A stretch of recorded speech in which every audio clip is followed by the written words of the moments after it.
The first thing I remember about that winter is the sound of my mother's kettle trying to boil on a stove that didn't want to cooperate. It made a thin hiss, like it was tired of pretending it had more heat to give.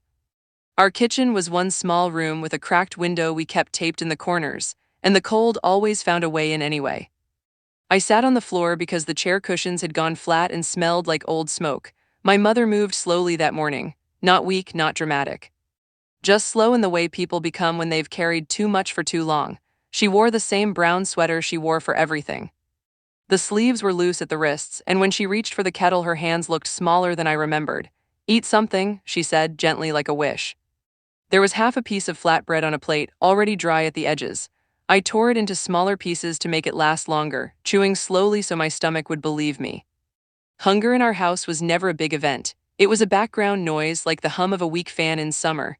My father had left early for work before the sun, as usual.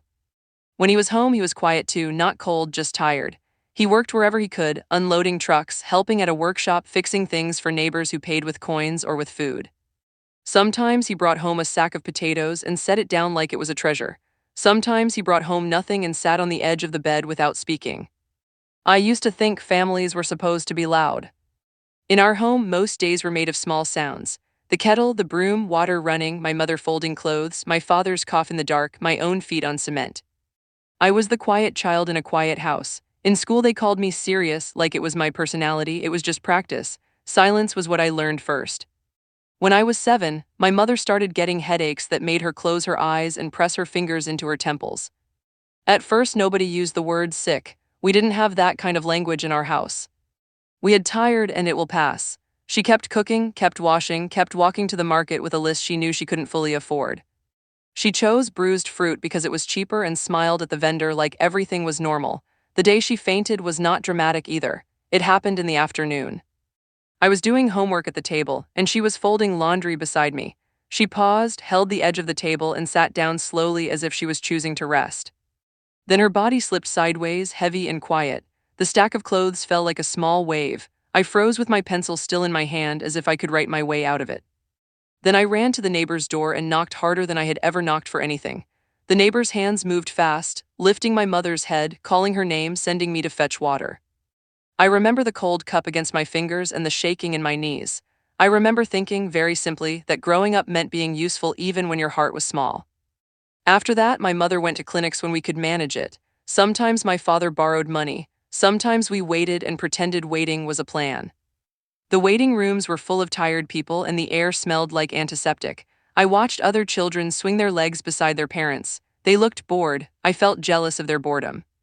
Bored meant safe. My mother's illness did not take her quickly. It took her in pieces, her energy first, then her appetite, then her ability to stand for long. She still tried. She would sweep the floor and then sit down with her hand on her chest, breathing carefully. She would laugh at something on the radio and then go quiet, staring at nothing.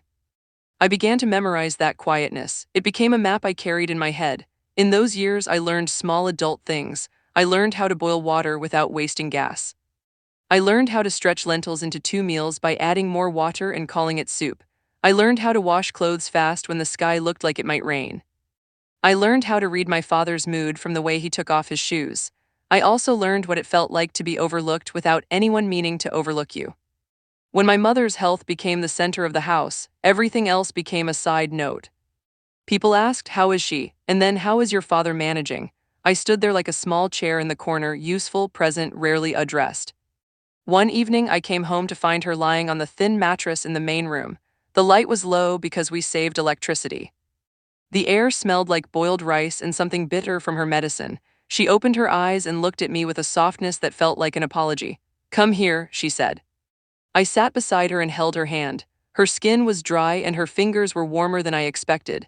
She rubbed my knuckles once like she was trying to memorize them.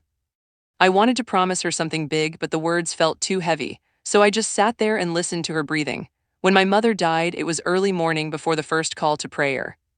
The sky outside the window was still dark blue, and the air was cold enough that my breath showed.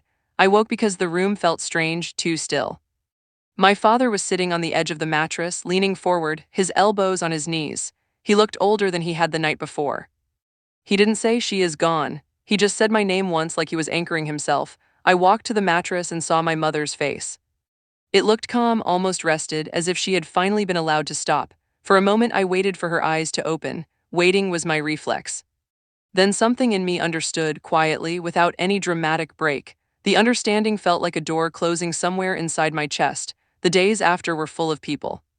Women came to cook and whisper condolences. Men came to speak to my father in low voices. The house smelled like tea and damp cloth. Everyone had a story about my mother, how kind she was, how patient, how strong. I nodded and said thank you. I learned how to accept sympathy without letting it open me. After the funeral, life tightened. My father still had to work. Bills still came. Food still had to be made. The first week, neighbors sent meals. Then the meals stopped, not out of cruelty, but out of the way life moves forward. My father and I were left with our quiet kitchen and the kettle that still hissed. He tried to be two people.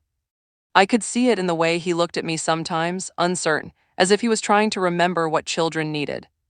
He would buy me a small sweet from the shop once in a while and place it in my hand like a peace offering. I would eat it slowly and pretend it filled me. Poverty changed shape after my mother died. Before, it was something shared between two adults who had chosen each other. After, it was something my father carried alone, and I could feel the strain in the air. He counted money at the table with his brow furrowed. Sometimes he skipped dinner and said he had eaten at work. I knew he was lying, but I didn't call it out. We protected each other with small silences. I began to hide my hunger too. At school, when other children ate snacks, I told myself I wasn't interested. I drank water to fill my stomach. At home, I took smaller portions so my father wouldn't worry. Hunger became something I managed quietly, like a private chore. As I grew older, I became known as the child who didn't ask for much. Adults liked that. They called me easy. They didn't know that easy was a skill I had learned to survive. Asking felt dangerous, like it might tip the balance of the house. At 13, I started waking before dawn to help with chores. I swept, washed dishes, filled water containers, and then went to school. I would sit in class with tired eyes and a straight back, trying to look normal. Sometimes I smelled my classmates' clothes. Clean soap, fresh shampoo, the faint sweetness of a home where someone had time, and it made something ache in me, not bitterness, just longing. Grief did not make me dramatic, it made me careful. My feelings stayed in my body, in the tightness in my throat when I saw mothers waiting outside the school gate, in the heaviness in my stomach when someone mentioned weddings. In the way I flinched when a woman's laugh sounded like my mother's for a second. When I was 15, my father's health began to slip. He didn't speak much about it. He coughed in the mornings and held his side when he stood. He refused to rest because rest was a luxury. I watched him push through pain the way my mother had, and it scared me in a quiet way that sat in my chest like a stone. I started working small jobs after school, helping at a shop, carrying boxes, running errands for neighbors. The money wasn't much, but it made me feel like I was adding something to the house instead of only taking. I handed the notes to my father, and he accepted them with a small nod, his eyes soft for a moment. Around that time, my friends began to talk about futures, universities, travel, careers. Their voices had a lightness that I couldn't reach. I listened and smiled, and inside I kept measuring everything against survival: rent, food, medicine. My dreams, if I had them, were quiet and practical: a stable job, a roof that didn't leak, a life where hunger was not a background sound. When I was 17, my father arranged for me to live with an uncle in another city so I could attend a better school and work part-time. It wasn't a dramatic decision. It was the kind of decision poor families make with careful hearts. My father explained it simply: opportunities were limited where we were, and he wanted me to have a chance. He said it calmly, but his hands kept rubbing together like he was trying to scrub away guilt. The night before I left, I walked through our rooms slowly. The kitchen. The corner where my mother used to fold laundry. The spot near the window where the tape still held the glass in place. Everything looked ordinary, but I felt the weight of years pressed into those walls. I sat on the floor one last time and listened to the kettle hiss, and for a moment I felt my mother's presence in the routine, in the way the house held its own memory. In my uncle's home, there was more noise and more food. Nobody was cruel, but I felt like a guest in someone else's life. My cousins laughed easily and fought over small things and made up quickly. I watched them and felt older than them even when they were my age. I didn't know how to belong without being useful. I worked and studied. I kept my head down. I sent money home whenever I could. My father and I spoke on the phone, and the calls were always short. He asked if I was eating. I asked if he was taking care of himself. We both lied a little, smoothing the truth so it wouldn't cut. Time passed the way it does when you are busy surviving. Seasons changed. New textbooks came. I grew taller. And still inside, I carried that small, quiet house and the two people who had shaped me. When my father died, it was not sudden, but it was still a shock. I came back for the funeral, standing again among relatives and neighbors, hearing the same low voices, the same prayers, the same sentences people say when they don't know what else to offer. The grief felt familiar, like entering a cold room for the second time. After he was gone, the world did not offer me a clear path. There was no miracle rescue. Just paperwork decisions, small responsibilities. I sorted his belongings, his worn shirt, his tools, his prayer beads, the small notebook where he wrote numbers and debts. I sat on the floor and held that notebook and my chest tightened. I realized how much of my parents' lives had been made of arithmetic. What can we afford? What must we delay? What can we do without? In the months after, I drifted between family homes, never fully settled. People offered support, but support always had edges. I understood. Everyone had their own struggle. I didn't feel angry. I just felt the quiet loneliness I had carried since childhood, now stretched into adulthood like a long road. I found work where I could and rented small rooms. In each place, I made my bed, put my clothes in a corner, and tried to build a routine. Routine became my substitute for security. Some nights I still woke up with the memory of my mother's hand on mine.